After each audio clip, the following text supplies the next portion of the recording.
I saw the words, "Ticket already used," flashing on my phone. My stomach dropped. I was standing outside the World Cup stadium in brutal 98-degree heat, holding 2 ice-cold Cokes, one for me and one for my boyfriend, Jason. Just 5 minutes earlier, he had been standing right beside me. Now he was gone. I immediately called him. "Jason, where are you? And why does my ticket say it's already been scanned?" He answered like nothing was wrong.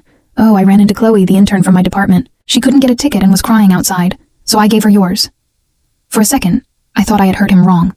"You gave her my ticket?" "Yeah. Jason, that was my front row VIP ticket." He sighed impatiently. "Oh, come on, Amanda. You don't even like soccer. Every time we watch a match, you sit there playing on your phone. Chloe is an actual fan. Have you ever heard of doing something nice for someone?" I stared at the stadium entrance in disbelief. "So you went inside with another woman and left me standing outside alone? You can watch the live stream on your phone," he said. "Just find some grass somewhere and sit there until the match ends." "Stop being so selfish." Then he hung up. I stood there frozen, still holding the 2 bottles of Coke. Cold drops of water slid down the bottles and dripped onto my shoes while the 98-degree sun baked the asphalt beneath me. But the heat wasn't. The reason my face was burning, my boyfriend, of 3 years, had just taken the VIP World Cup ticket I bought and handed it to another woman. I immediately called my brother Ethan. Unlike Jason, Ethan wasn't sitting in the stands.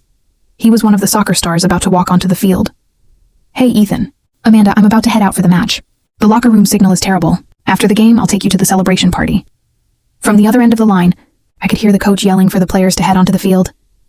"Ethan, wait, I need to tell you," but before I could finish, the call disconnected. I stood there holding my phone, feeling completely helpless.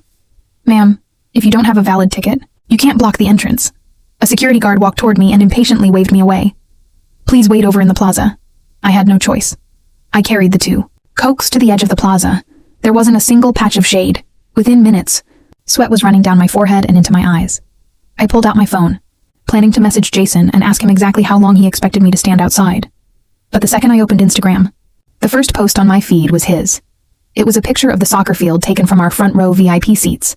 The caption read, "Watching the match with someone who actually understands it." This is what the World Cup is all about. My jaw tightened. Then I noticed something in the corner of the picture. A slim female. Wrist. And around that wrist was a Cartier bracelet, the same Cartier bracelet I had spent nearly $20,000 on for Jason just 1 month earlier. My hands started shaking. I immediately called him. Again. The phone rang for a long time before he finally answered. "What now?" Jason snapped. "Are you ever going to stop?" Behind him, thousands of people suddenly erupted into cheers. Someone must have scored. "What is that Instagram post?" I demanded. "You gave away my ticket, and now you're letting Chloe wear the bracelet I bought you?" Jason scoffed. "Amanda, why are you always so materialistic? Chloe didn't wear any accessories today. I thought the bracelet matched her outfit, so I let her borrow it. What's the big deal?" "The big deal? And seriously," he continued, "you can't even tell Cristiano Ronaldo from Neymar, but suddenly you care this much about soccer?" I took a deep breath, trying to stop my voice from shaking.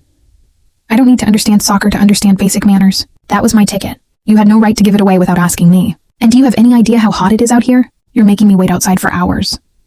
Jason somehow became even more self-righteous.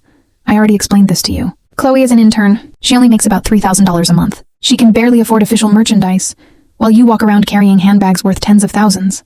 I couldn't believe what I was hearing. So what's wrong with letting her use 1 ticket? "You always act so superior at the office. Now you're throwing a tantrum over this?" Then his voice turned mocking. "Or are you just jealous because Chloe understands soccer better than you?" I almost laughed from disbelief.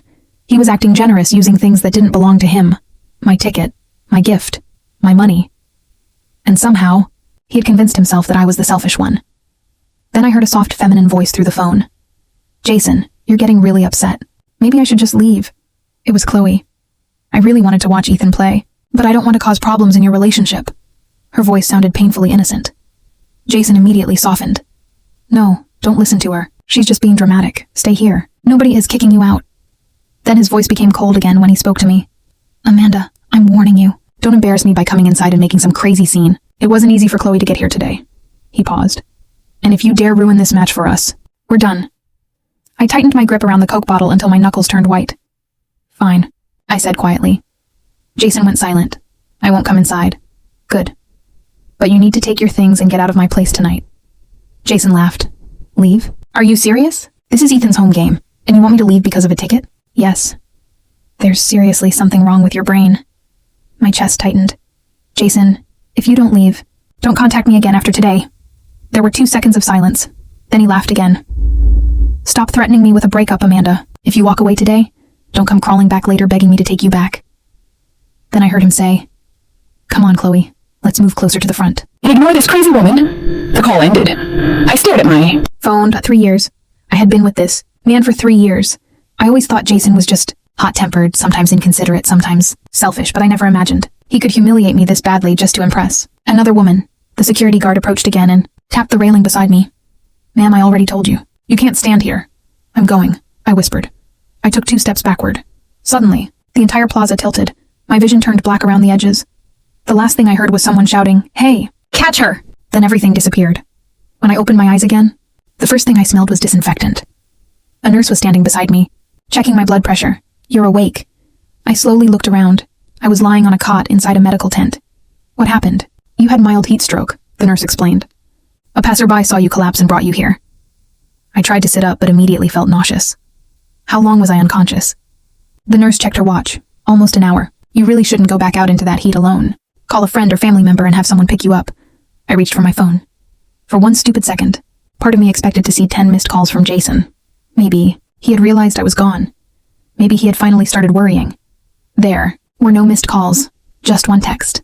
Sent 10 minutes earlier, from Jason. "Go buy Chloe an official duffel bag. She couldn't get one.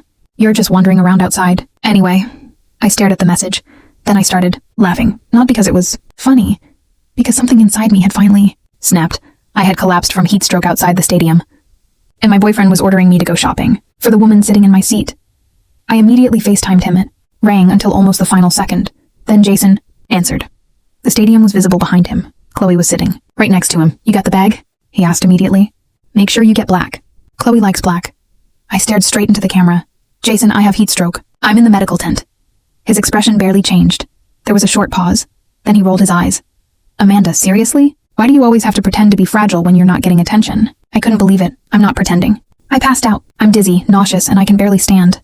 Jason clicked his tongue. "Oh, enough already. Stop trying to ruin the day." I looked at him through the screen. Then I looked at Chloe, sitting in the VIP seat that had been mine, wearing the bracelet I had bought.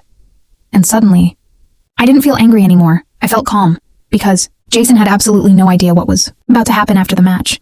He had forgotten one very important thing. The soccer star he had spent the entire day cheering for was my brother, and Ethan had already promised to meet me the second the game ended. So, what do you think I should have done when Ethan finally found out that Jason had left his sister outside in 98-degree heat just to give her VIP seat to another woman? Was Jason just trying to help Chloe? Or did he completely betray Amanda? Tell me what you would do in the comments, and if you want to see what happens next, make sure to like, share, and follow for part 2.